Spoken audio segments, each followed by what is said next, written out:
God is real. 3, 2, 1.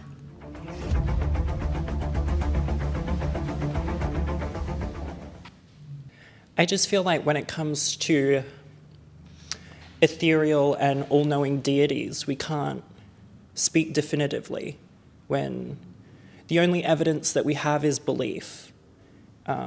If we just support everything that we believe in, then there's a whole lot more than God. So even if God is real, what does he stand for? I sit on the neutral side of this one for a similar reason. We can't know. I believe faith is amazing. Faith in what? I can't know, and I will, maybe later when I'm done with this world, but I can't just sit there and say yes, 100%, because I haven't seen or felt anything to the positive or to the negative. So I stand right in the middle saying, you know, I'm happy with faith, I love faith, and whatever people believe is great. But I can't say yes or no to that question. Yeah, I guess when I first came to God, I looked at the more deeper aspect of it.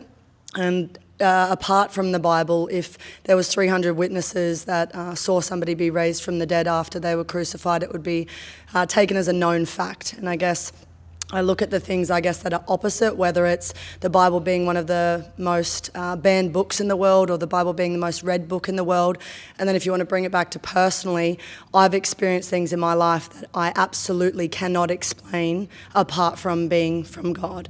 And so I guess for me, despite all the facts that can attribute to there being a God or that Jesus rose from the dead, for me, I believe that there is a God because he's shown up in my life in ridiculous measures and saved me from some ridiculous times. So, yeah.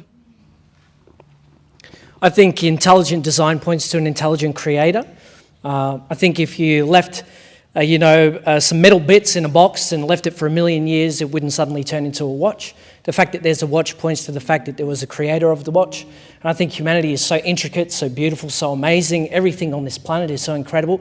It points to intelligent design. So plus the experience I've had in my own life, I believe that there is a God. I also agree with these two lovely people and am a testimony to what God has done in my life. He's moved in countless ways and just saved me from so much. So I'm just forever grateful. So I do believe there is a God and my God is love. So yeah.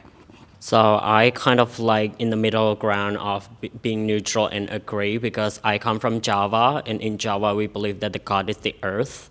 So that means that we need to take care of the earth as, as love letter, that this is our God, but it doesn't really correlate to the Western and Abrahamic religion standard of what God is. So that's why I kind of like in the middle, if I believe in God or not, because it's earth. So yeah. I come from the point of view that there is God within all of us. So I kind of take a bit of the hippie approach. Like I think of, we are all God and it's within us and it's our connection to whatever power is above. So yeah, it's a bit abstract, not like your typical kind of like, there's this God who said this and created these commandments, but just more God within. Sex education should not be introduced in junior or primary schooling, but children under the age of 11. 3, 2, 1.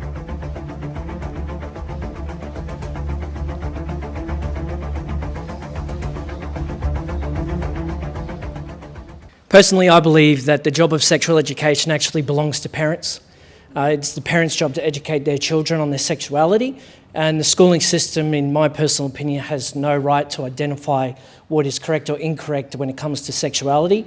And on either side of the spectrum, especially when it comes to kids who are under the age of 11, who don't have the ability to make decisions such as their own bedtime, whether or not they can get a tattoo, whether or not they can drink. If they can't make decisions on these types of things, then we shouldn't be influencing them at a primary school level as to what they should believe about their sexuality. Yeah, I probably stand in between neutral and agree with it. I'm a mother. I have a 13-year-old and a 10-year-old, and I have no problem educating my children on what I believe, or even allowing them to discover what they believe, but I believe that that needs to be in a safe environment. So why I stand in the middle is if we could say that the schooling system would be safe and actually have a generalised approach and not far left or far right or whatever, and actually had a good approach, I would be more okay with it. I'd teach my children about drugs, teach my children about all those types of things. So I don't have no problem with it, but I do have a problem when there is an agenda left or right. So I think, I do agree that it is meant to be taught at home. If it isn't being taught at home, I understand how schools may need to step in to some degree, but again, there shouldn't be an agenda either way. So I think a lot of the time when sex ed is brought up, the assumption is that it's relating to sexuality or even sexual intercourse, but sex in itself is more genealogy. And I don't believe that any kind of ideology, which most people wouldn't believe science is an ideology, should be taught to children by anyone other than their parents, and that includes religion as well.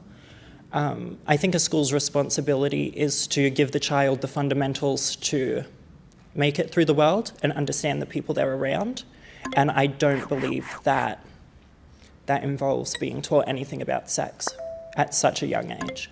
I stand in the middle. I 100% agree with the fact that children should be taught by their parents. That is sadly missing in this world today. There's a lot of parent-guided education. But in the absence of parent-guided education, which sadly is missing everywhere, I think, yes, it can be taught in schools, but a lot of hard work needs to go into it. And under the age of 11, there are, not all, but there are children that are already questioning their sexuality under the age of 11. We don't have to go into the whole sex of it. It should be a slow learning process, a discovery, not this is how it works, this is what we do at the age of 11. That's horrible. We should not do that. But we can start addressing a situation. If there is a child that has no parents that can teach them this, we need to start addressing this situation, but very slowly and right. And we haven't got it right yet. So that's why I stand in the middle. I lean towards, yes, there should be sex education for kids at an early age, largely because I actually had a really positive experience when my school did it. I remember there was this thing where everybody could write in a question and put it in a bucket, and the teacher basically had to answer it in front of the class. And some of the questions that were asked transformed me and opened my eyes to the world, and so I would love something similar for other kids. For me personally, I don't think in schools sex education should be taught.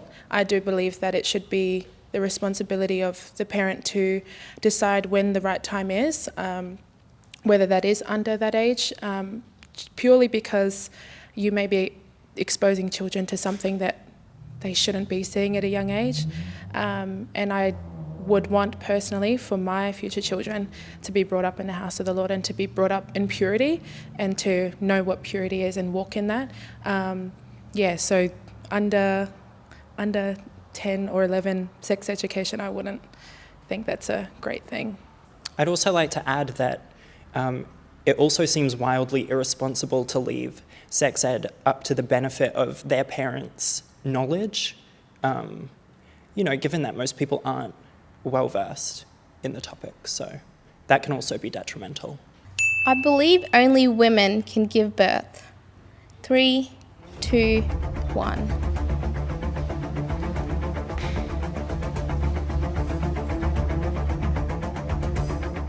I would have to say I strongly agree with that statement. Only women can give birth. It's been the way of the world since the beginning of the world. When a man loves a woman, they leave their father and mother, the two become one flesh. Through the act of sexual intercourse, the woman is impregnated in her womb. Only a woman has the uterus and the eggs and the ability to become fertile through the semen of the man. So, yeah, that's what I believe. Definitely, strongly agree. Only women can have children. It is in their makeup of who they are as a woman, in their nature to bear a child. They have a womb for a reason. Men can't do that. They produce the seed for it to fertilise it, and the women are the only ones that can birth a child. In the beginning, God created a man and a woman, and the woman was meant to bear a child. So that's how it was designed. I definitely don't agree with this. Trans men have had babies, straight up. And trans men are men. I believe, in my belief, that we have a biology and we have a gender. It's actually been proven for me. I have brain scans that were dismissed by my neurologist as not being mine because they were the brain scans of a girl, but they were my brain scans. So we can't just put a box around it and say, this is what it is. There is also the XYX chromosome that is intersexed, and they can have children. And a lot of them have the characteristics and biology of men, but they have a working womb and they can have children. So you can't put a box around it. You can't go, it is this or that. It's not possible. And to do that, it negates people's existence. It negates people's experience. It makes people feel like they do not have a place within this world and they are not allowed to be. That is dangerous and detrimental to those people. So that's what I believe. So I think some of the confusion begins with the actual verbiage. Women being a gendered term and not a sexed term. If the question had been only females can give birth, I would have agreed. But given that women is a gendered term, that can mean anything to a lot of different people, which brings me back to the fact that we really shouldn't be letting parents teach their children about sex when so many adults and parents can't differentiate between gendered words and sexed words. So that's why I'm over here. Yeah, I want to be as sensitive as I can with this one, but in saying that, I am a mother. And I've had 2 children. I've gone through 2 abortions. I've gone through a miscarriage. And so I've carried 5 children in my womb. And so while I can understand, or I can't understand, I can try and understand the concepts that are being talked about, and I can try and have empathy and love and kindness around that. As we all are learning and growing, I'm not going to know all the verbiage or all the different things that come with it, but biologically, I am a woman and a female, and I didn't choose that. That obviously was how I was born, and I've carried children in my womb, and I think this concept I do get a little bit, I'm not sure of the right word, but I do get a little bit passionate about, because I have children, and so I know what that entails, and the desire to have children and having children is obviously 2 different things, and I can understand that. I don't understand all of the science behind brains and the way things are hardwired and things like that. So by no means am I trying to discount how people feel. But again, coming from being a mother, I absolutely do believe that, you know, as a woman and as a mother, I am meant to have children, and that's how it's been designed since the beginning of time. That doesn't mean that now we haven't been able to mould and shift to things, whether it's trans men or however we want to go from there. I'm not saying that it's physically impossible, but I do believe that again would come out differently, because mothering is a whole other thing of its own. I love the point that you're talking about mothering, and the one thing I need to say is the matter of choice. I did not choose to be trans. 100% did not choose it. I grew up in a space where I dealt with incredible amounts of physical abuse from the society around me, and I put my transness away and tried to live within what society deems as normal. It doesn't work. 100% does not work. There was zero choice in the matter that I am female. Well, not biologically, as we think, but I am a woman. Wasn't a choice, it is, and that's it. That's my belief. And I understand, and I empathise with the mother, but I really want to be a mother. It can't happen. That's my burden to bear, but it is the truth. And so choice we can't bring into this matter at all. It's not a choice to be trans. Okay, I just want to add some points. I totally agree with you, and also to the point, to a certain extent, what if, quote unquote, women in this matter, if they got a disease, or a person who got uterus and then got a disease, got a cancer, and had the uterus taken out, then does this question still apply? You know what I'm saying? So in that regard, I just want to add to the point about trans men having uterus as well. Of course, trans men can give birth because have uterus. So yeah, it depends on the perspective where you're going and where you're coming from. I would just like to add as well, it's all a matter of perspective and belief, obviously. Not every single woman can have children, maybe due to complications or whatever that may be, but only women can have children. And it is my belief that gender is not a spectrum, that gender is binary, that God created gender, man and woman, male and female, and that their sex and gender and biology was interwoven all into one, and that we have roles to play in the grand design of humanity to populate the earth, to spread God's message throughout the earth. And so it depends which way you look at it. If you did look at it in the way that, a trans man does have a uterus, well, unfortunately, I don't see it that way. If a trans man has the biology of a woman, I still believe that they are a woman. So only women can give birth in that regard. And going back to the beginning of time on how you were born, you're either born a female or a male. The intersex is obviously something that went wrong in the womb, so then that's just what that is. But a female or a male, and as a female, a woman is a female, like how you would identify a woman as a female, and a female is someone who has the ability to bear children. So that's what it is, and it's what I really agree with you on how it's God's design. A man having a uterus isn't God's design. That's either happened surgically or some genetic makeup happened in the process. But it's God's gift to us to be fruitful and multiply. That's what He says in His Word. It's not my opinion. It's fact. God is truth. He is the way, the truth, and the life, and whatever His Word says is, and it is still today. And at the beginning of time, He created a man and a woman. So a woman can be the only one that can give birth. Men can't do it. Yeah. I do like to try and take everything into account, but in saying that, I guess to me, in a way, it would be like, and I say this very lightly, but appropriation in a way, because the thing is, it's trying to actually steal something that was God-given to women, that I can't do what a man can do, and a man can't do what a woman can do.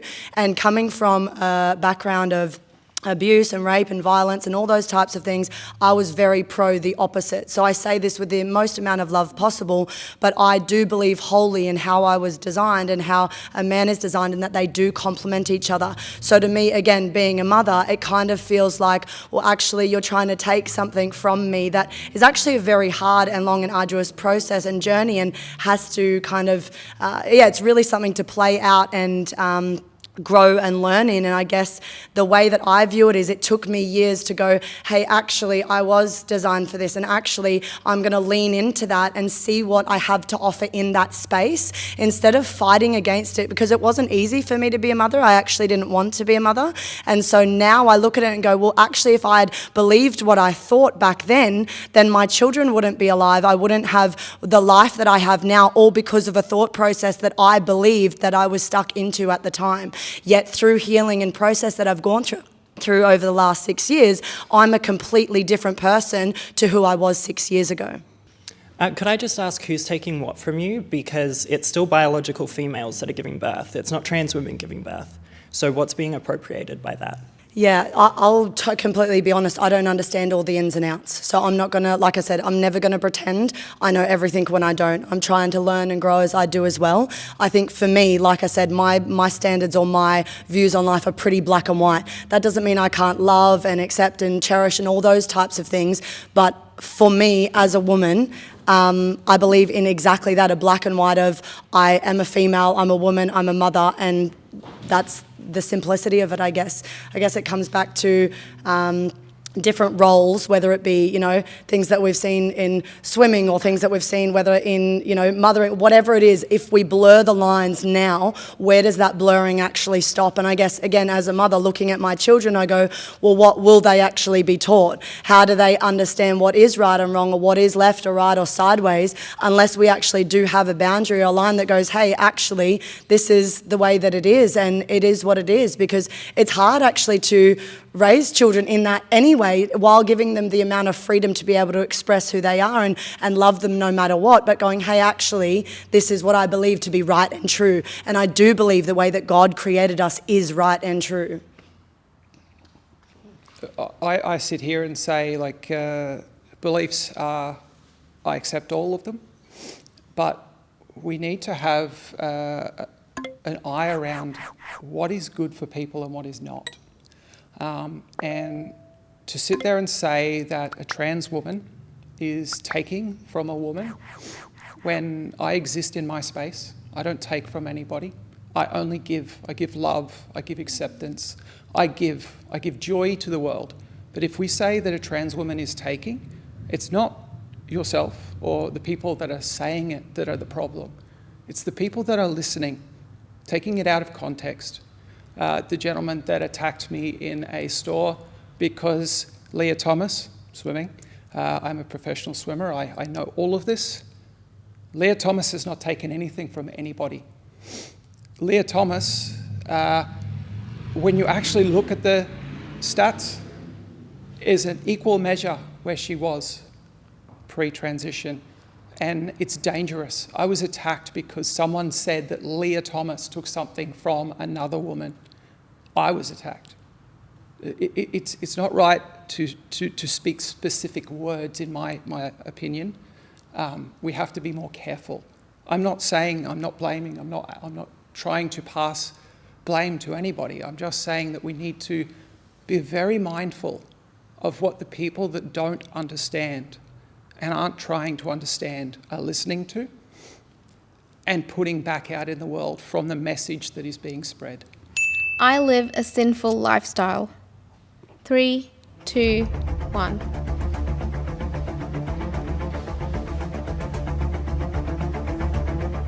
I totally disagree with the statement of saying like I live a simple lifestyle when I'm actually expressing myself authentically, and that's not simple when you're just like walking out the street looking maybe quote unquote crazy, when you're just being extravagant, being extraordinary, when you only live once, you're here once, live it, have it. And some people, they think, like worry about stuff that, first of all, do they pay your bill? No, they don't. So you better mind your own bill and then live your life. So I disagree with, if I live a simple lifestyle, no, this is not a simple lifestyle. This is an extravagant lifestyle, and I'm going to extend to do so till I die. I'd just like to make a point, for starters, in my belief, you don't actually only live once, you live twice. Once in this life and once in eternity. And I believe that the way you live life in this life determines where you spend your eternity. So you live twice, really. Once now, finitely, once then, eternally. And I do believe in some regard that I do live a sinful lifestyle because we are a sinful humanity. Sin is not, are you gay, are you straight, are you this or are you that? Sin is simply falling at God's glorious standard, failing at his standard. God had a blueprint for humanity, and we as humanity, right back at Adam and Eve, actually decided to rebel against God and to fall away from his glorious standard. So sin is anything that rebels against God's standard and falls short of God's standard. So in that regard, I am a sinner. I'm a sinner who's been saved by grace. I am somebody who is no better than anybody else in this room. In fact, I'm no better than anybody else on this planet. And if there's aliens out there somewhere, I guarantee you I'm not better than them either. I'm not better than anybody because I am a sinner. I spent a lot of my life addicted to drugs, addicted to alcohol. I spent a lot of my life addicted to pornography as well. I am a sinful man. But when God took a hold of my life and I accepted Jesus as my Saviour, I was purchased with a price and I was set free by grace. And now I'm no longer just a sinner.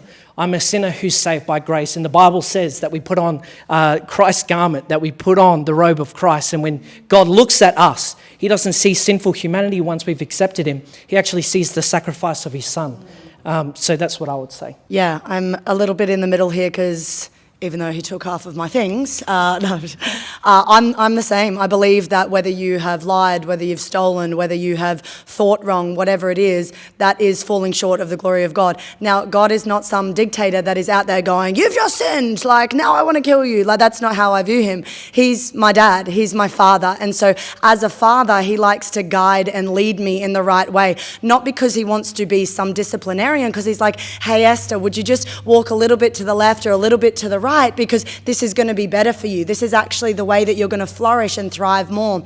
And I guess I'm the same as him, because for me, I grew up in a Christian household, but unfortunately it was quite religious, and it was quite authoritarian and just not as kind and loving due to the fact that they didn't understand the full nature of God, I guess. And so for me, the reason I'm in between the two is because I sin daily, unfortunately, you know. I do not measure up, but it's okay. I don't need to measure all the way up because he came, he died for my sins so that I could. It's like I see it as a check that is already been written, and all I have to do is literally sign my name on it, and he's like, let me cash the check for you. Even if you sin, even if you go against that, I love you. Again, coming back to a mothering side of things, this is the way I view it, right?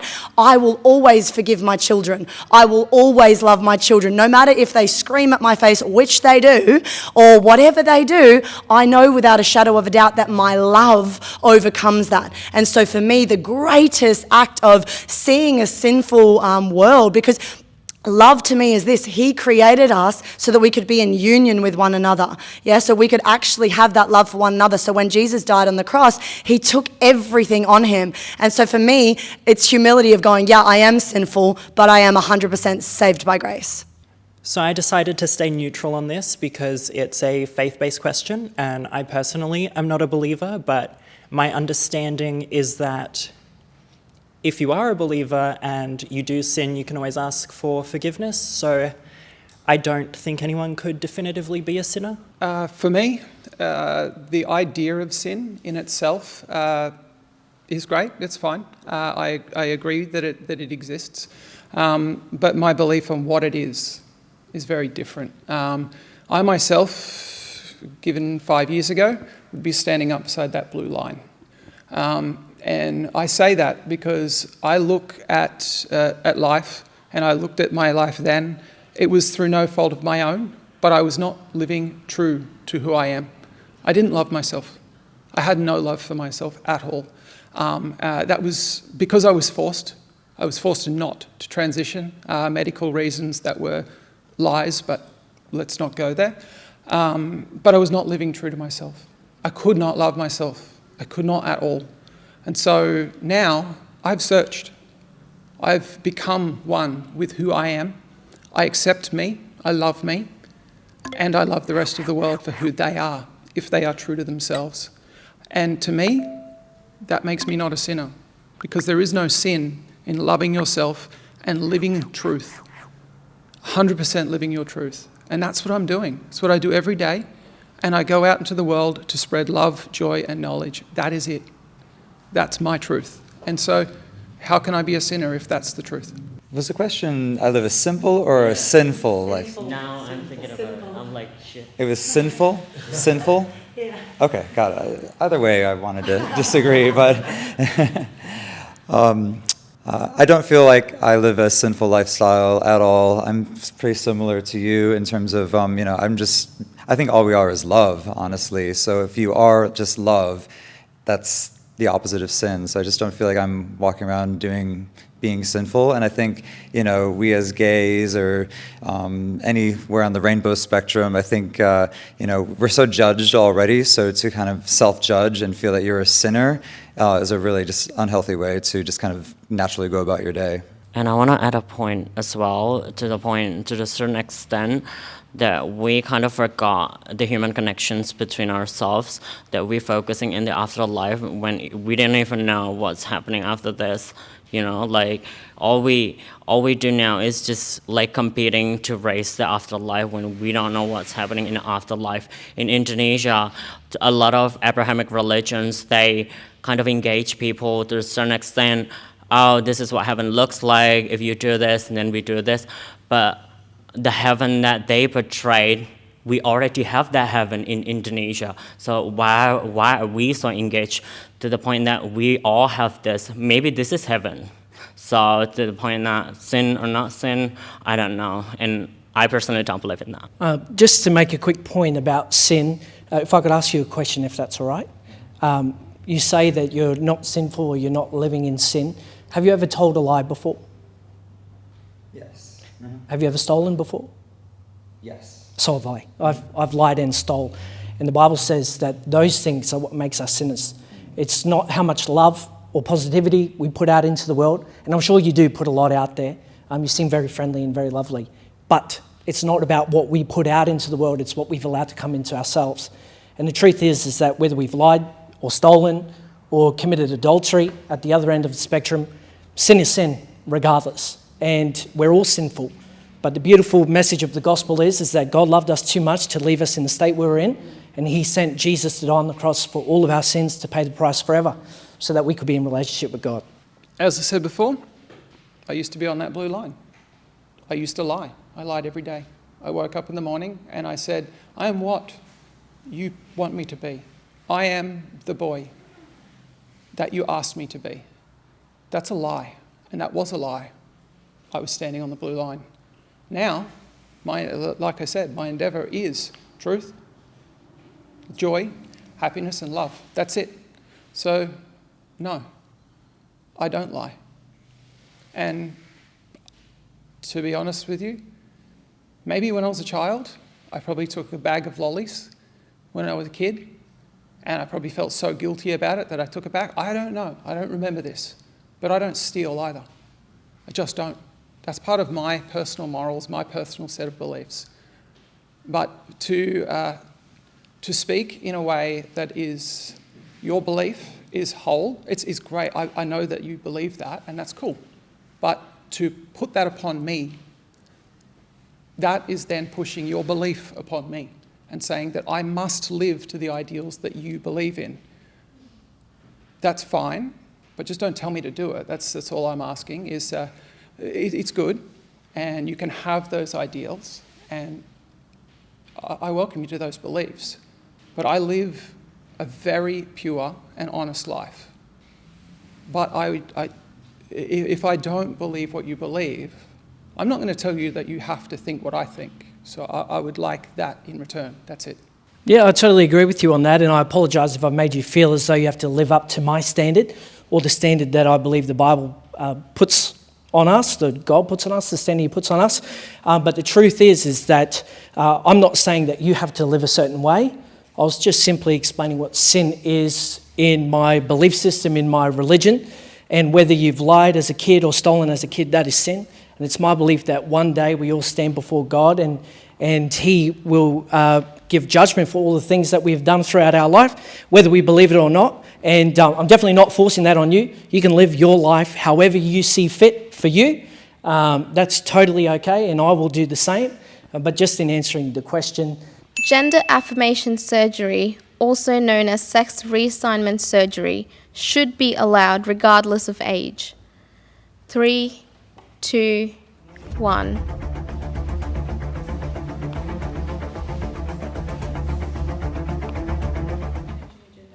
In a non-rude way, I feel like this one is ridiculously black and white. Again, my 13-year-old doesn't know what type of shoes that she likes, let alone where she is or what she's doing. Again, I come back to even who I was 6 years ago. I'm always learning and growing and evolving as a person, I suppose. And for me, it is my job to protect my children. And I guess on the detrimental side of things, I do know people and have spoken to people of where they have gone through with surgeries and they actually regret that. And to go back on that is something that is obviously quite difficult. And I guess for me, at the very least, there should be an 18-year minimum of something of that. Obviously, I don't believe in it in any way, shape or form, but specifically for children under the ages of 18, like, to me, that just comes, and I don't mean this rudely, but it comes down to common sense, because you cannot buy cigarettes, you cannot drink alcohol, you cannot sign a car for a rent or whatever, but we are giving this authority or power to children to be able to change the entire trajectory of their life when they haven't even fully developed their brains or their bodies yet. So to me, I'm adamant on this because I've seen my child change from 8 to 10 to 13, let alone from 13 to 18 or 25. Okay, I believe God is such a simple God. And we are the ones that often overcomplicate things. And I think it's so beautiful what God created and how he created us to be a man and a woman and to be joined together in marriage, and to want to change or to actually change it. I think it would be really sad for me to see, personally someone else, because people don't know his love and don't know him. And I think it's it goes back to that scripture I've read. God formed me in my mother's womb. He knows everything, every hair on my head, every wrinkle that I have on my face right now, like everything. So I just think the way God has designed humans, or humankind, like just designed us to be, is such a beautiful thing. And to try and alter that is really just shoving it back in his face, saying, you're not a great creator, you're not my father, you're not my best friend, you're not the love of my life. So it would just be a real shove back in the face. So I don't think that it should be allowed in any way. I stand on this side through experience. At 5, I knew unequivocally that I was different. At 14, also knew unequivocally that I was different. And my experience within the process, it is incredibly rigorous. It is rigorous to a point that is, it's downright horrible sometimes. The rigor that goes into assessing these things. It is very unknown because it is a personal thing. People don't speak about it a lot. But I have spent hundreds of thousands of dollars on psychologists, psychiatrists, doctors, endocrinologists, neurologists, like ridiculous amounts of money, time and effort, all to come to the conclusion that my knowledge, the truth about myself at 5 is exactly the same at 41, 100%, without doubt, without change. I've gone through so many changes in my life, but this one kernel has not changed. I'm not saying we go ahead and do it for everyone. Definitely not. There has to be rigor. There has to be huge amounts of looking into it, introspection, all that sort of stuff. But to say no is very damaging. The amount of trauma that I have received through my childhood because I was told no. At 24, when I started the journey in transitioning because I came out of my swimming career, and then I was told no. I was told no for so many years, and the amount of trauma that came from that, the amount of self-hatred, loathing, all of this stuff that came through just saying no was absolutely horrible. And guess what? We go through reversible stuff for many, many, many years before surgery happens. So much reversible stuff that if you change your mind, you can. But to be honest, I never will. I can't, because the truth of the matter is, this organ up here, the brain, it's female. It is mentally a woman. That's it. And the saying no to these people and not allowing to start, just to begin doing something to make their lives more comfortable, I find is just so damaging, so trauma-causing, creates more pain than anything else in the world because I have lived that truth. So many times I have seen it. The suicide rate amongst children previously, and I'm talking 2016, trans kids, 68% of trans kids attempted. Not thought about, attempted. Nowadays, because we have what we call informed consent and a good rigor and a great psychological system around it, it's not perfect, I know this, but it's getting better. But because we've got this, that rate has come down to 48%. And so to people that say, where are all these trans people coming from? They're not dead because we have interventions. We can do something. So if we take that away, what is there for a trans child to look forward to? What is there for someone to strive for? Where is their truth, their joy, and their struggle to get to where they want to be? We've taken it away. We've removed it. And at 18, it's too late for some. They're 6'6". They have shoulders that are massive. They've got big hands. Like, look at me, I'm 6'2".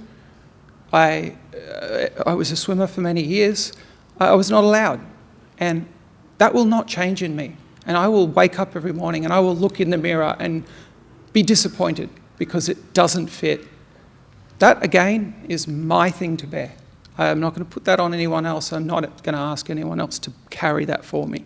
But to take this away from children, we can't. We just cannot. Would it be at all possible for you to either send the link to that study or present that study in some way? I'd love to be able to see it. Because the studies that I'm seeing coming out of Barnes Group are showing that actually the percentage is increasing even after gender reassignment surgery or gender affirming care. The percentage is actually rising in mental illness in these children. And to go back to what some of these other guys have said, the fact is that at the point of surgery or any intervention that requires changing the physical body, the vast majority are irreversible. There are no definitive studies out there to say whether or not puberty blockers actually can be reversed, and that if young people, specifically young people who haven't gone through puberty yet, take puberty blockers before puberty, it's actually found that if they change their mind, that they may never go through puberty. So they are robbed of that experience as well. So to say that some of these things are irreversible, I think that there are many studies that say that they are not,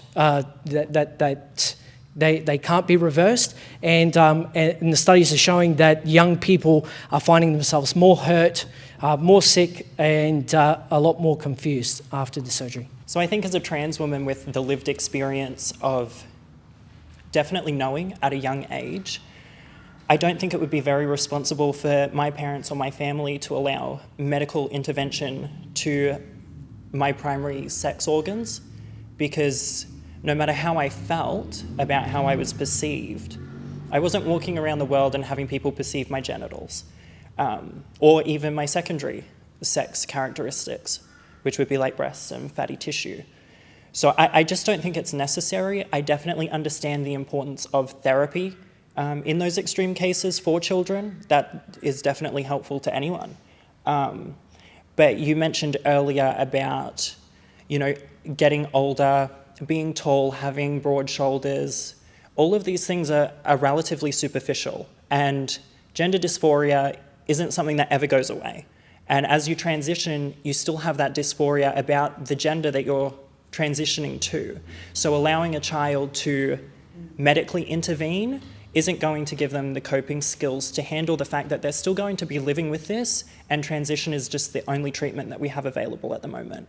So I just think it would be wildly irresponsible. To speak to both, I'll address yours first. The studies are actually run by the government, by Australian government. These are the suicide rates. And when we look at the suicide rates, it's actually run by, it's a government organisation, and it's the Australian, what was it? Queer and non-bi, I don't know the exact thing, but it is the health section of the government, and it is looking at all of queer health. We weren't actually looked at in the census at all. So we were removed from that. So you can't look at the census for any data within that, but you can look at the health studies on the Australian government. It is all there, it's all open. But then when you're looking at the studies you're talking about, I would get you and endeavour you to look into where the money comes from.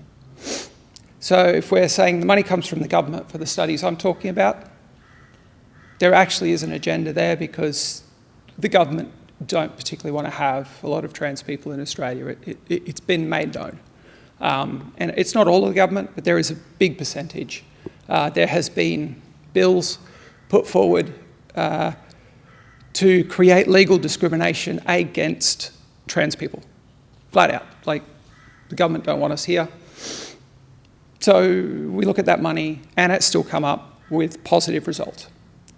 The Barnes Group is actually funded by quite a few different people, but they have an ideology and there is a system of choosing your studies and choosing the demographics that you are studying.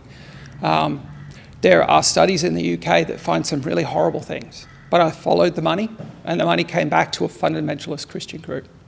Fundamentalist being, very, very, very right. And we all have fundamentalists within our different groups, but the money came from there. So we've got to look at that study. We've got to think about why was this study taking place? Why did they choose the people they chose? It was to get the results that they wanted.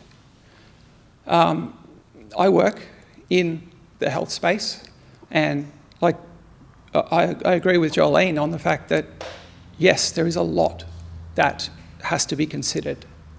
It is not right for everybody. It's not right for many, for most.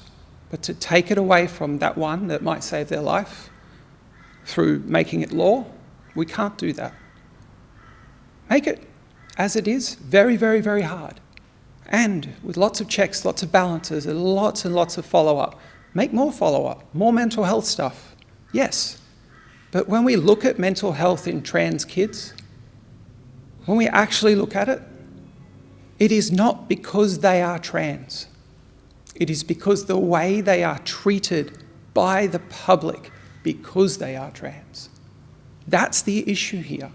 When you are not given a space to be you and you are not given a place that you can look to and exist within, you don't belong. And when you don't belong, your life has no meaning.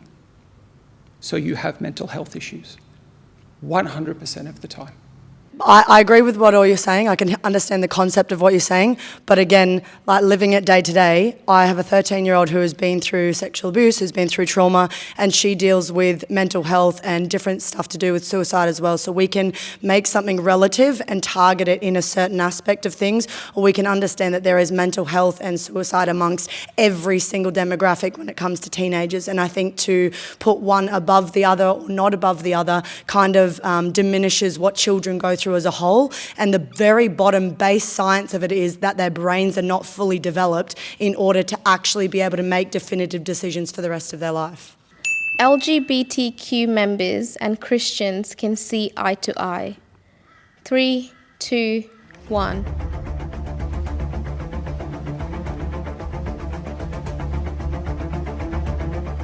I think it's, again, all a matter of perspective and the way that you kind of view that question. Can Christians and the LGBTQ see eye to eye? In some regards, yes. We can all agree on the human experience. We can all agree on certain things. But when it comes to the belief system and lifestyle, I don't believe that Christians and LGBTQ could see eye to eye in that regard, because there's a difference of lifestyle. And there's a difference of belief in what lifestyle is right and what's not. And again, to bring it back to God's design for humanity, if we are to live in accordance to the way that God designed the world, then that is obviously the bridge that I stand on. And I personally don't see the difference in lifestyles being something we can see eye to eye on personally, but I do believe that in the human experience we can see eye to eye as human beings, if that makes sense. Sure. Well, I mean, I guess first of all, it's not like there is some overlap. The two are not mutually exclusive of each other. You know, there are LGBTIQ plus people who are also Christians, so you know, I don't think they're necessarily separate. But I guess I'm just optimistic. You know, I just try to think about the fact that I think we probably 95% share and would agree on most things. I just think there's a few things that we don't. So I would think overwhelmingly we can see eye to eye, we can have a beer together, and I think we can all just get along. Yeah, I think that probably from, I can't speak on behalf of the others, but from my standpoint, I think there definitely has been some bad rap in the past, and which is totally fair. I completely can attest to that or see that, but I guess for me, I'm agreeing with him in the sense that we can easily come together on so many different values, so many different belief systems, and I really, really believe above all else that we are called to love. We are called to be that light on a hill. We are called to show the glory of God and be a representation of who we are, who He is, and to me being rude or mean or anything like that in any way, shape or form is not the nature of my Father. So in the overlap, our ideas or our ideologies or belief systems might be different, but my heart is to find the common ground, is to find where I can show you love, or I can be love in action, and I can be that, I guess, representation of what He's shown me. So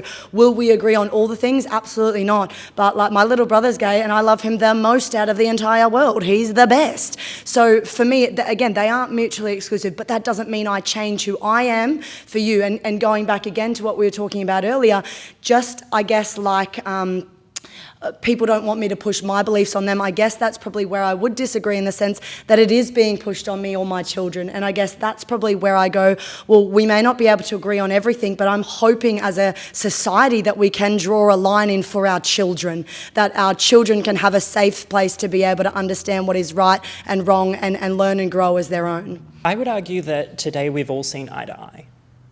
From what I can tell, all of us, whatever opinion we took, it came from a place of preservation of belief, whatever that belief is.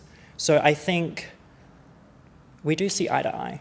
Our societal differences might be there, but we've all seen eye to eye on that, at least. I've said a lot today. I'm sorry. We love you. But I stand in the middle because I wholly want to stand there. And we can. But there's a lot more work that needs to happen. One thing we have to do is we have to separate church and state, 100%. We have to take religion out of law. We cannot put law and religion together. I wholly respect everyone's beliefs. I want everyone to have their beliefs, their ideologies, their viewpoints. But we put it into law, and that is forced, 100% on the people that don't believe it. I am not going to put into law any of my beliefs. I will not fight for that. I will fight for my truth, my freedom to do what I want to do and be myself, as long as I don't hurt anybody else. But we cannot put into law religion. It cannot happen. And it is in our law at current, pervasively and small, but it's there. So there's work to be done. And to be honest, like, I sit here and I sound like I'm hating on religion. I actually work with the church. They're amazing people. They're really fun people to work with. I love all of them. And we come together on a lot of things, and we see eye to eye on most things. But yes, we need to work on it. A lot of work has to happen. I actually agree with the first part of what you were saying. I do believe we can come eye to eye. I don't think it's impossible. I think there is a lot of work to be done in the way that we show love to each other and just love on each other, and and let God's love show through us as people of faith onto others. And it's just an expression of God's love, I think, is what we all need to sort of work on, just loving on each other and not seeing differences, but seeing them for who they are. And then obviously differences, they happen. That's just how life is, and that's okay. But it's how we deal with those differences and how we choose to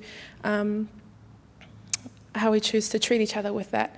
And just continuously showing love, I think, is a big thing that we all need to work on sometimes, yeah. I totally agree that we can definitely see eye to eye. Funny thing though, it happened to me. So when I came out to my parents when I was 14, I was sitting outside at 10 o'clock at night and a nun sat next to me.